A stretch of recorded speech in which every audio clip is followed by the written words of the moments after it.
উঠো, জাগো এবং লক্ষ্য অর্জন না হওয়া পর্যন্ত থামো না। আমাদের এমন শিক্ষা দরকার যা চরিত্র গঠন করে, মানসিক বিকাশ ঘটায়, বুদ্ধিমত্তার বিকাশ ঘটায় এবং মানুষকে নিজের পায়ে দাঁড়াতে সক্ষম করে। যে অনুশীলনে সংযত হয়ে মানুষের ইচ্ছা ও আলো ফলপ্রসূ হয় তার নাম শিক্ষা। সমস্ত জ্ঞান, তা জাগতিক বা আধ্যাত্মিক, মানুষের মনে থাকে কিন্তু প্রকাশ না করে আবৃত থাকে। গবেষণার মাধ্যমে তা ধীরে ধীরে প্রকাশ পায়। শিক্ষার্থীর প্রয়োজন অনুযায়ী শিক্ষার পরিবর্তন হওয়া উচিত।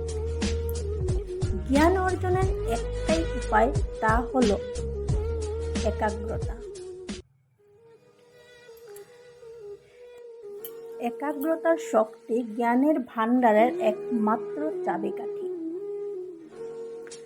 জ্ঞান দান করতে হবে নির্দ্বিধায়, বিনা খরচে। গুরুর প্রতি বিশ্বাস, নম্রতা এবং ভক্তি ছাড়া আমাদের মধ্যে ধর্মের চেতনা গড়ে উঠতে পারে না। অধিকাংশ মহাপুরুষকে সুখের চেয়ে দুঃখের দ্বারা এবং সম্পদের চেয়ে দারিদ্র্যের দ্বারা বেশি শিক্ষা দেওয়া হয়েছে।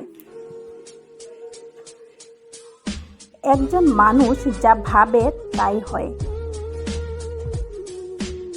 আত্মবিশ্বাস মানবতার একটি শক্তিশালী অঙ্গ। শিক্ষক অর্থাৎ গুরুর ব্যক্তিগত জীবন ছাড়া শিক্ষা হতে পারে না।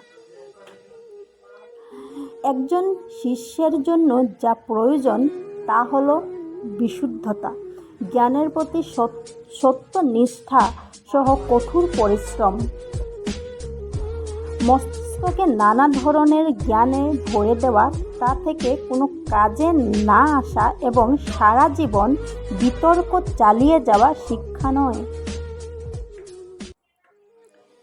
শিক্ষা এবং কঠোর পরিশ্রম হল সোনার চাবি, যা সহজেই ভাগ্যের দরজা খুলে দেয়।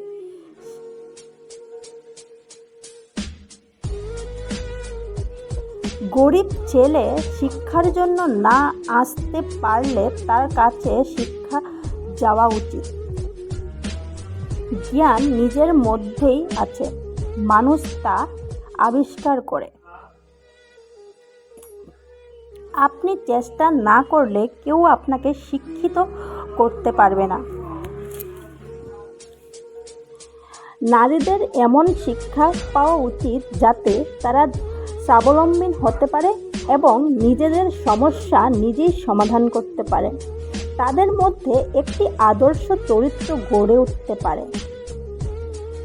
কোনো ধর্মকে বিশেষ শিক্ষার সঙ্গে যুক্ত করা ঠিক নয়। সকল ধর্মের অপরিহার্য বিষয়বস্তুকে শিক্ষার সাথে যুক্ত করতে হবে।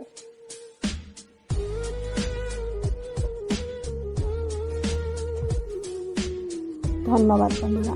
আমার ভিডিওটি যদি ভালো লেগে থাকে প্লিজ সাবস্ক্রাইব করে দিন।